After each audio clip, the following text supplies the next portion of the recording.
In this video, we're going to be taking a look at IG-11 for the vintage collection. So fans have been really wanting an updated IG-88 in the TBC line for a long while now. He's one of the original Kenner figures that we still need updated. And while we don't have that yet, we have probably the next closest thing, that's IG-11 here. And it kind of gives us some insight as to what route Hasbro will take if they ever decide to release IG-88 in the TBC line someday. I hope they do. I really do. I do have the VOTC IG-88 here to show you as well later in the review, and we'll do a side-by-side comparison of the two. But for IG-11, he's a very nice action figure. I really like it. He's not one that I went out of my way to go get. I actually got him on sale on GameStop about a year and a half ago at this point. I actually got him for only like $10 brand new. Interesting story about that actually. So I ordered one, and he got lost in the mail somewhere in Pennsylvania. And after about 2 weeks, I finally called up GameStop and said, hey, this package is lost. And they said, oh, no problem, we'll send you a new one. And that's what this action figure is here. So before we get into the figure, let's just jump straight into this package. So nice image of IG-11 from the series there, the Mandalorian.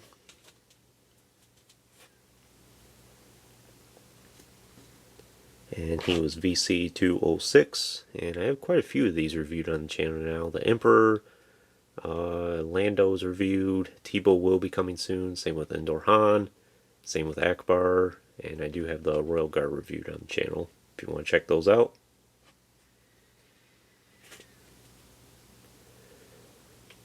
So let's package, let's jump straight into this figure here.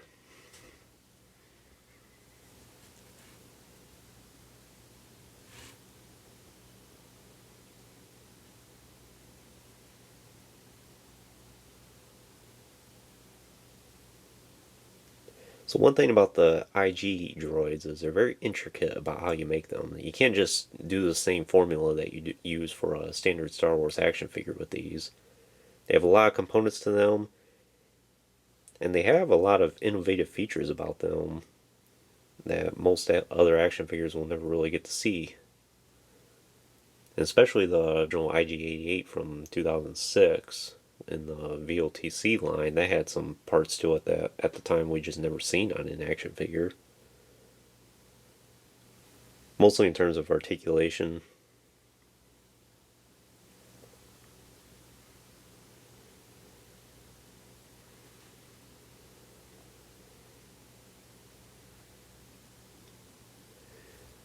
And speaking of articulation, let's just go ahead and jump into that now before we get into some more details. So he has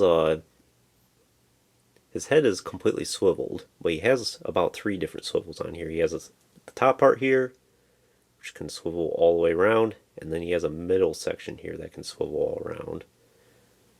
So he has a 360 look about him in at least 2 different areas, and nothing on the neck, which is no problem. So technically he has 2 swivels at his head. He does have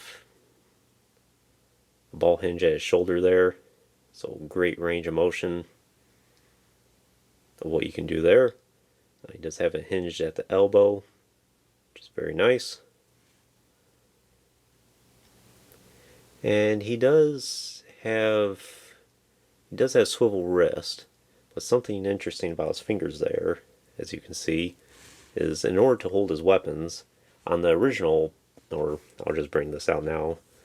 So for IG-88 here, you just had to wedge it in between his hands there. But for the new IG droid, they actually sculpted some fingers on him to where you can rotate those around and finesse his weapon in there to where you can fit his fingers around the trigger. So it's interesting that Hasbro did that. And it gives some more stability to hold his weapons.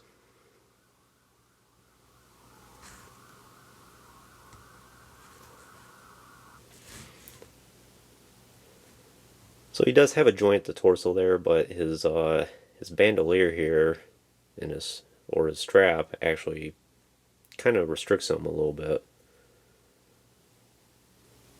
But it's not too big of a deal. And of course it can rotate around. Technically, I think his hips are on a joint there, but you can only really swivel them up and down. You can't really move them out too much. No big deal though. But he does have swivel thigh there. Then he does have hinged knees, and then he has hinged ankles. It's a very unique articulation that we don't normally see with Star Wars action figures. So in terms of weapons and accessories, he just comes with the standard E11 here. Nothing too special about that, it's just all cast in black and the same E11 that we always get. And then he also comes with this extra rifle here, which I think is totally unique to him. Oftentimes when Hasbro does the IG droids, they end up carrying the same Stormtrooper rifle that comes with like in IG-88's case. I'm pretty sure that's been used for other Stormtroopers before, and especially in the Black Series, the weapons that the IG-88 there comes with, I'm pretty sure is similar to some of the Stormtroopers.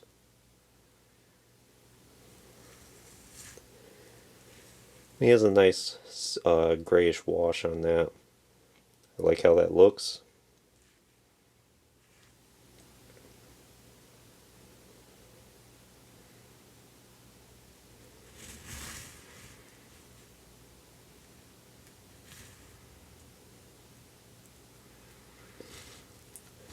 Very nice detailing in him. He has a lot of tubes and a lot of intricate parts.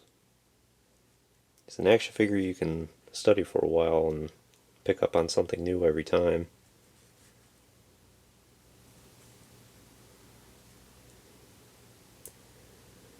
So unfortunately he doesn't really have a holster or anything where you can strap his weapons, which is one thing IG-8 back here does have. And we'll just go ahead and do a comparison of the two.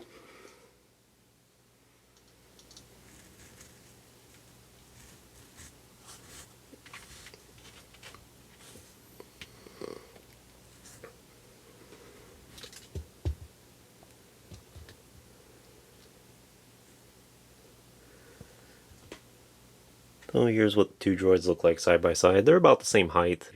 IG-88's a lot lighter in color compared to the IG-11. And he does have some extra parts about him. His bandolier is a little bit different.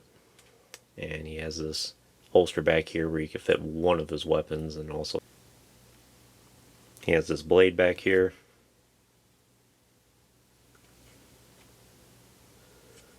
Very similar weapons. And I think this new IG-11 droid is a little skinnier compared to this IG-88.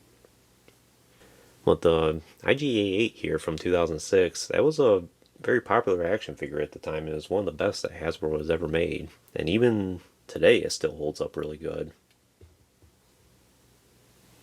If Hasbro did just a straight repack of it, I don't think people would be ultimately too upset about it.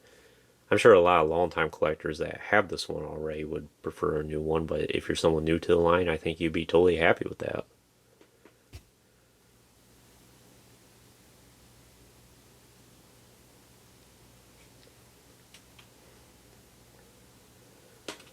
But other than that, I think that's really all I can tell you about this droid. Would I recommend him for your collection? I definitely would. Even if you're not a fan of The Mandalorian, you could treat this IG-11 as an IG-88, or you can even make your own custom if you can manage to find the bandolier and a few of the other parts. You could just turn him into an IG-88. He's a very nice action figure, very innovative, has a lot of parts about him that we normally don't see with Star Wars action figures. He can fit just about any collection, whether it's bounty hunters, even an Imperial collection, Rebels, you name it, he'll fit into all of them. So he's a very nice action figure, and I think it's one of Hasbro's best in recent years. So highly recommended. But anyways, that concludes this review. I hope you enjoyed it. Stay tuned for more reviews in the future. There will be plenty more to come. And if you haven't already, please like the video and subscribe to the channel. I greatly appreciate your support. And check out the links in the description as well. Thanks for watching.